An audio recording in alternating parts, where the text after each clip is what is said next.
ধন্যবাদ সবাইকে।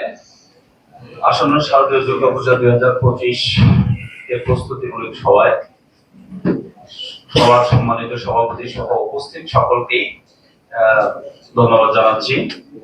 আমি অবশ্য খুব পিন পয়েন্টের দুই তিনটা বিষয় আমি একটু বলতে চাই। প্রথমত হলো, আমরা অনেক সময় প্রযুক্তির যুগে আমরা বিভিন্ন বিষয় ছোটখাটো অনেক বিষয় মিডিয়া সহ আমাদের সামাজিক যোগাযোগ মাধ্যমে আমরা আপলোড করে থাকি। অবশ্যই এটা ভালো মন্দ বিবেচনা না করেই অনেক সময় আমরা দিয়ে থাকি।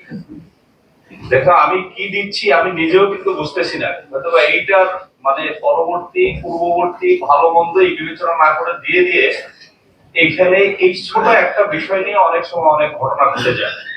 তো আমি অনুরোধ করব, এইখানে যারা আমাদের সনাতন ধর্মাবলম্বী সহ বিভিন্ন অনেকেই আছে, এই উৎসব অনেক সময় সামাজিক যোগাযোগ মাধ্যমটাকে একটা উৎসবের অংশ হিসেবে মনে করে অনেকে।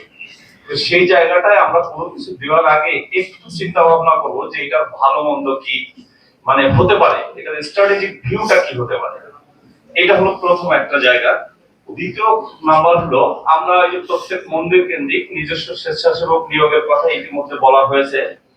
তো এই স্বেচ্ছাসেবক নিয়োগের ক্ষেত্রে আপনারা যারা এই কমিটিতে বিদ্যমান রয়েছেন, পূজা উদযাপন মন্দির এবং মণ্ডপ কেন্দ্রিক, তাদেরকে একটু দায়িত্ব নিয়ে করতে হবে যে লোকটাকে আমি স্বেচ্ছাসেবক হিসেবে নিয়োগ করতেছি, মূলত সে স্বেচ্ছাসেবকের দায়িত্ব পালন করবে না তার বিপরীত পক্ষে অবস্থানের কোনো কিছু দায়িত্ব পালন করবে।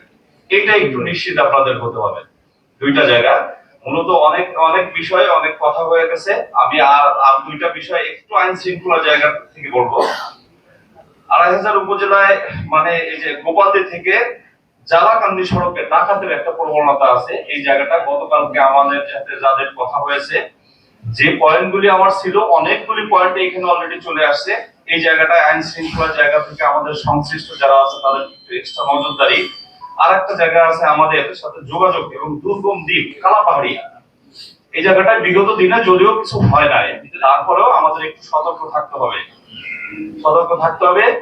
একটা বিষয় সম্পর্কে সবাই ইতিমধ্যে বলা হয়েছে, সেটা সেটার বিষয়।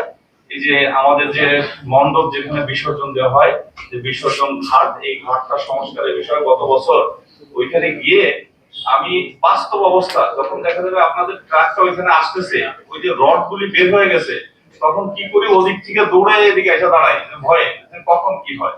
সেই জায়গাটা থেকে যাদের এই সংশ্লিষ্ট যারা আছে তারা এটা গুরুত্বের সহিত বলবে। আমি এতটুকুই বলি, সবাইকে ধন্যবাদ। আমরা আশা করি আমাদের এই দুর্গাপূজা সুষ্ঠুভাবে আমরা গত বছরের ন্যায় সুন্দরভাবে শেষ করব, এই আশাবাদ ব্যক্ত করে সবাইকে ধন্যবাদ জানিয়ে শেষ করছি।